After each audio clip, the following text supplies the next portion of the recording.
मीरपुर नाम के शहर में तेजस अपनी पत्नी नीरू के साथ रहता था। पति पत्नी दोनों ही नौकरी करते थे। एक दिन तेजस गांव अपनी माँ के पास फोन करता है। हेलो, प्रणाम माँ। जीते रहो माँ, तुम दादी बनने वाली हो। अरे वाह, ठीक है बेटा, मैं कल ही आती हूँ। जब माँ जी शहर पहुंची तो बेटे बहू ने बहुत अच्छे से स्वागत किया। लीजिए माँ जी, चाय। अरे गर्मा गर्म पकोड़े ले आओ माँ के लिए। नीरू रसोई में गई और 2 मिनट में ही पकोड़े ले आई। जी ये लीजिए। बहू जादू से बनाए हैं क्या? अभी तो रसोई में गई थी। यम्मी। माँ जी, शीला रसोई में पकोड़े तल रही है, मैं बस लेकर आई। हे भगवान, मेरा धर्म भ्रष्ट कर दिया तूने। अब तो गंगा जल से शुद्धिकरण करना होगा। दूसरे दिन, माँ जी मैंने नाश्ता बना दिया है, ऑफिस जा रही हूँ। पर अभी तो घर का सारा काम पड़ा है। शीला आती ही होगी, झाड़ू पोछा बर्तन कपड़े वो सब कर लेगी। हमारे जमाने में घर का सारा काम हम ही करते थे। जी माँ जी, आप बहुत होशियार हैं, मैं घर ऑफिस दोनों नहीं संभाल पाती। तो जरूरत क्या है घर से बाहर जाकर चाकरी करने की? वैसे भी घर का काम खुद करने से घर में बरकत आती है, समझी? पर माँ जी। पर वर कुछ नहीं, इस महीने की पगार मिले फिर ऑफिस बंद है। हाँ। रात को नीरू तेजस से कहती है, सुनिए जी, माँ जी बोल रही थी कि मैं नौकरी छोड़ दूं। वैसे ठीक ही तो है, अभी तुम्हें आराम की जरूरत है। फिर भी आराम कहाँ, शीला को छुड़ाने के लिए बोल रही थी। तो अब 24 घंटे में इतना काम तो कर ही सकती हो।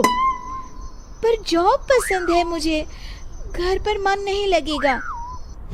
अगले दिन जब दोनों ऑफिस के लिए निकल रहे थे, मेरी तो कोई कीमत ही नहीं है इस घर में। माँ जी, आजकल महंगाई बहुत है, रहन सहन भी बदल गया है, दोनों नौकरी करते हैं तभी ठीक रहता है।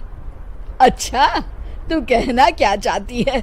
मेरा बेटा तुझे बिठा के खिला नहीं सकता? तू ही इस घर का खर्च चला रही है, हैं? नहीं माँ जी, मेरा वो मतलब नहीं था। मतलब खूब समझती हूँ, ये बाल धूप में सफेद नहीं किए मैंने। हाँ। अब तो ये रोज का काम हो गया था। तेजस भी रोज की झिकझिक से परेशान हो गया था। एक दिन उसने कहा, नीरू, वैसे भी तुम्हें मैटरनिटी लीव मिलने वाली है, तो अभी से ही छुट्टी ले लो। पर क्या, मेरी सैलरी अच्छी खासी है। आखिर नीरू ने रिजाइन कर दिया।